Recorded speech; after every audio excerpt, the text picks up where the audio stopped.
Ku mulai dari diri sendiri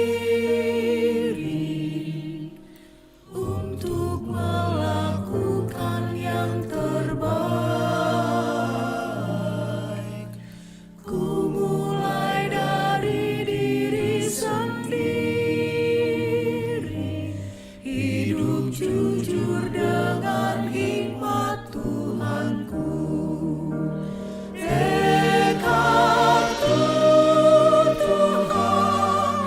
Mengikutmu selama hidupku, berpegang teguh kepada iman dan percayaku. Haleluya. Selamat bertemu Bapak Ibu yang diberkati Tuhan.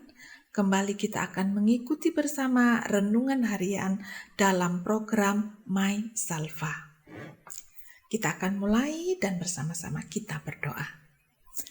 Bapa Surgawi yang kami sembah di dalam nama Tuhan Yesus, dengan pimpinan Roh Kudus, kami datang kepadamu, mengucap syukur untuk semua yang sudah Tuhan limpahkan dalam kehidupan kami. Secara khusus pada saat ini kami akan mengikuti renungan harian. Sebelum kami memulainya, kami mohon kepadamu untuk mengampuni salah dan dosa kami. Tuhan menyucikan, menguduskan kami dengan kuasa darah-Mu, agar kami layak datang kepadamu, dan dengan tuntunan Roh Kudus, kami mau mendengar renungan firman Tuhan. Berkati setiap kami ya Tuhan, di dalam nama Tuhan Yesus. Amin. Bapak Ibu yang diberkati Tuhan, renungan kita saat ini dengan tema dalam iri hati ada kejahatan. Pembacaan firman Tuhan dari Yakobus 3 ayat 14 dan sampai ke 16, saya baca di dalam nama Tuhan Yesus. Jika kamu menaruh perasaan iri hati dan mementingkan diri sendiri, janganlah kamu memegahkan diri dan jangan berdusta melawan kebenaran. Itu bukanlah hikmat yang datang dari atas, tetapi dari dunia, dari nafsu manusia, dari setan-setan. Sebab di mana ada iri hati dan mementingkan diri sendiri, di situ ada kekacauan dan segala macam perbuatan jahat. Sebelum renungan ini kita dengarkan bersama, saya ingin sampaikan bahwa iri hati adalah dosa purba. Dosa yang ada sejak zaman purba kala. Dosa pertama yang dilakukan manusia adalah tidak taat pada perintah Tuhan. Dosa ini mengakibatkan Adam dan Hawa diusir dari Taman Eden. Dosa kedua yang dilakukan manusia adalah iri hati. Dosa ini berujung dengan pembunuhan. Kain membunuh adiknya karena iri. Jadi, apa sih iri hati itu dan bagaimana prosesnya? Iri hati adalah salah satu penyakit hati yang berasal dari dalam diri orang itu sendiri yang menajiskannya. Iri hati adalah nafsu yang dimiliki manusia dan juga dimiliki oleh iblis. Ia ingin menyamai Tuhan. Sifat iri hati ini berdampingan dengan sifat egois, mementingkan diri sendiri dan kesombongan. Bermula dari sifat egois, hanya mementingkan diri sendiri, ingin menjadi yang paling keren, paling cantik, paling sukses, paling kaya, dan paling-paling yang lain. Untuk renungan hari ini kita ambil contoh saja, paling cantik misalnya. Karena merasa dirinya paling cantik, maka biasanya tanpa disadari mulailah sifat sombong itu keluar. Sifat ini berkembang menjadikannya tidak bisa melihat ada orang lain yang lebih cantik dari dirinya. Kemudian ia menggunakan berbagai upaya agar dia tetap menjadi yang paling cantik. Ketika semua usahanya tidak mencapai hasil yang diinginkan, disinilah dosa itu mulai mengintip. Agar ia tetap menjadi yang paling cantik, maka orang lain harus lebih jelek dari dirinya. Dan dimulailah tindakan-tindakan negatif diluncurkan. Mulai menjelek-jelekkan, menghina, memfitnah, menjatuhkan orang lain, agar dirinya nampak lebih unggul dari orang tersebut. Bahkan bila sudah tidak bisa lagi mengontrol diri, tidak jarang akan berujung pada tindak kejahatan. Apa sih penyebab timbulnya sifat iri hati? Penyebab pertama adalah rasa percaya diri yang rendah, atau bahkan tidak mempunyai rasa percaya diri, tetapi sangat berambisi untuk menjadi yang paling cantik tadi. Penyebab kedua, tidak menyadari bahwa setiap orang memiliki anugerahnya sendiri dan memiliki masalahnya sendiri. Tuhan memberikan kepada setiap orang sesuai dengan porsi dan takarannya masing-masing. Penyebab ketiga, tidak memiliki jiwa besar, sehingga melihat kelebihan orang lain itu sebagai ancaman. Penyebab keempat, terpengaruh oleh bujukan iblis. Iri hati adalah sifat iblis juga. Orang yang iri hati sefrekuensi dengan iblis. Karena hatinya sudah gelap, sehingga pengaruh iblis akan sangat mendominasinya. Bagaimana sih ciri-ciri orang yang punya sifat iri hati ini? Ada 2 ciri, yaitu ciri terhadap dirinya sendiri dan ciri terhadap orang lain. Kita lihat dulu ciri-ciri yang terhadap dirinya sendiri. Dia merasa yang paling cantik dan selalu ingin menjadi yang paling cantik. Tidak pernah puas dengan apa yang ada pada dirinya.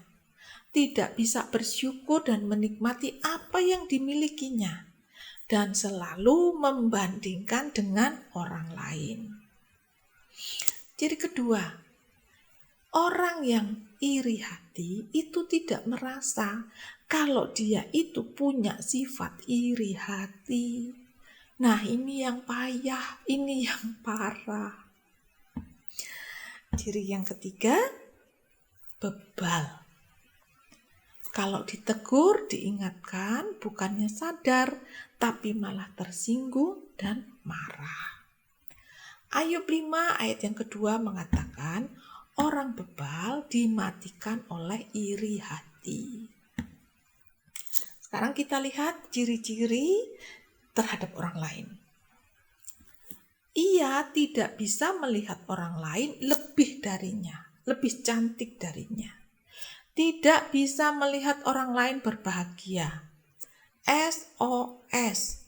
Senang melihat orang susah, susah melihat orang senang, kemudian menghakimi. Yang kedua, cenderung melihat kesalahan dan kekurangan orang lain. Dan yang ketiga, suka mengekspos masalah orang lain. Nah, akibat yang ditimbulkan oleh sifat iri hati ini apa? Firman Tuhan berkata, di mana ada iri hati, di situ ada kekacauan dan berbagai kejahatan. Akibat yang pertama, pasti menjauhkannya dari kasih Tuhan. Hatinya gelap, ada di bawah pengaruh setan. Akibat kedua, melakukan kejahatan. Seseorang yang iri hati akan melakukan apa saja agar orang lain bisa jatuh, kalau bisa dimusnahkan sekalian. Contoh, kasus Habel. Kain membunuh Habel karena iri. Kisah Yusuf. Kakak-kakak Yusuf membuangnya ke dalam sumur, kemudian menjualnya sebagai budak karena iri. Raja Saul mengejar-ngejar Daud untuk membunuhnya karena iri. Dan zaman now sekarang itu mengarah kepada pembunuhan karakter. Menghina, memfitnah, menjatuhkan orang lain, kemudian menggunakan media sosial untuk menyebarkannya. Hal ini sangat berakibat buruk bagi orang yang menjadi korbannya. Akibat yang ketiga, terkena penyakit tertentu. Amsal 14 ayat yang ke-30 berkata, hati yang tenang menyegarkan tubuh, tetapi iri hati membusukkan tulang. Sesuatu yang busuk pasti berbau, berulat, dan akhirnya diamputasi, dibuang, dimusnahkan.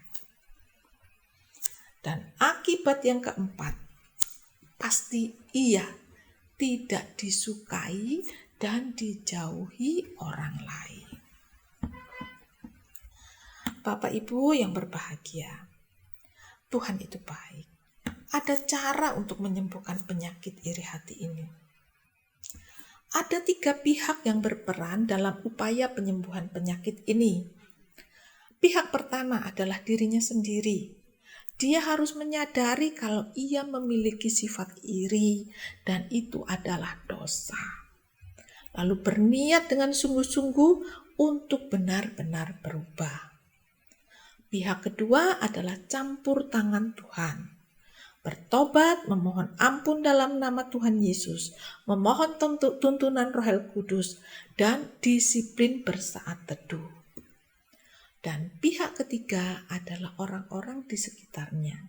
Ia harus bergaul dengan lingkungan yang baik yang bisa mensupportnya untuk mencapai niatnya berubah. Bapak Ibu yang diberkati Tuhan, dengan mendengarkan penjabaran renungan hari ini, kita mendapatkan satu pelajaran penting bahwa betapa berbahayanya penyakit iri hati dan akan sangat berakibat buruk pada orang lain yang dianggap menyainginya, yang dianggap sebagai musuhnya. Karena orang yang iri hati ini tidak merasa kalau dia itu iri, dan bila ditegur itu tersinggung, marah, maka marilah kita mengoreksi diri masing-masing. Apakah kita memiliki ciri-ciri penyakit ini di dalam kehidupan kita? Puji Tuhan kalau itu tidak ada. Tapi kalaupun ada, mari dengan kerendahan hati kita menghadap Tuhan dan memohon ampun. Kita mau memperbaiki diri ini untuk hidup berkenan di hadapannya. Bapak Ibu yang berbahagia, setiap orang memiliki berkatnya sendiri dan memiliki masalahnya sendiri. Tidak ada orang yang hanya memperoleh berkat saja. Tidak ada orang yang hanya memiliki masalah melulu. Tuhan sudah mengatur setiap orang dengan takaran dan porsinya masing-masing. Jadi, buanglah sifat iri hati. Iri hati kepada orang yang lebih baik dari kita saja tidak diperbolehkan. Apalagi kepada orang yang berlaku jahat. Dalam kitab Mazmur dan Amsal dikatakan, jangan iri kepada orang yang berbuat curang. Jangan iri kepada orang yang melakukan kelaliman. Jangan iri kepada orang yang berdosa. Cara terbaik menikmati hidup adalah dengan bersyukur. Bersyukur dan berbahagia atas apa yang kita terima dan yang kita miliki. Bersyukur dan berbahagia atas apa yang orang lain terima dan yang mereka miliki. Karena setiap orang memiliki keunikannya sendiri dan setiap orang berharga di hadapan Bapa Surgawi. Bapak Ibu yang berbahagia, kita sudah ikuti renungan harian hari ini. Dan mari bersama-sama kita menutupnya dengan doa. Bapa Surgawi yang selalu limpah dengan kasih. Di dalam nama Tuhan Yesus kami mengucap syukur untuk renungan harian yang boleh kami dengarkan pada hari ini. Kami rindu untuk menjadi pelaku firman-Mu. Kami mau hati kami disucikan dan dikuduskan selalu. Termasuk kami menolak sifat iri ada di dalam hati dan kehidupan kami. Seringkali kami lemah Tuhan, oleh karenanya jangan pernah lepaskan kami dari genggaman-Mu. Ajar kami, bimbing kami, tuntun kami, bahkan tegurlah kami agar kami dapat selalu berjalan di dalam roh dan kebenaran-Mu. Kami menyerahkan kehidupan kami selanjutnya ke dalam tangan-Mu. Kami sangat menghormati-Mu, mengasihi-Mu, dan mau hidup selalu di dalam kasih karunia-Mu. Di dalam nama Tuhan Yesus kami bersyukur dan berdoa. Amin. Selamat berpisah Bapak Ibu, Tuhan Yesus memberkati kita semua. Haleluya.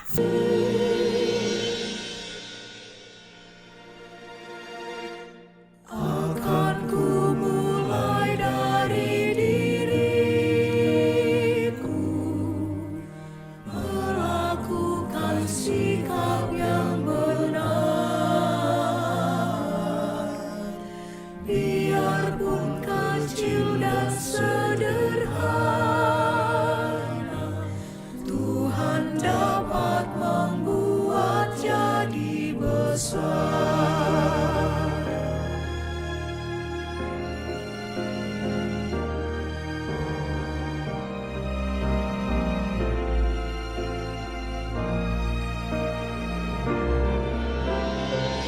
Mulai dari keluargaku,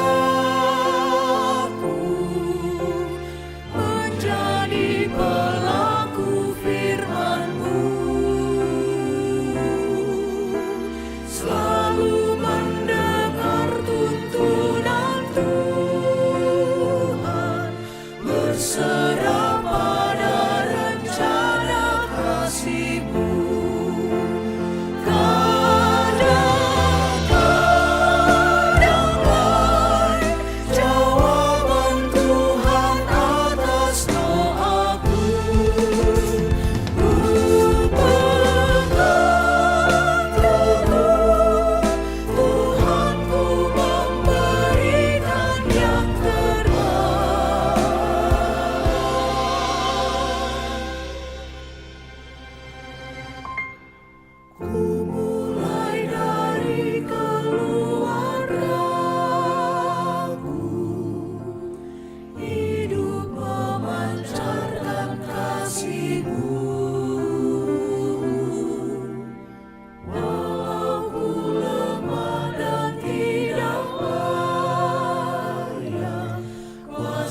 Tuhan menguatkan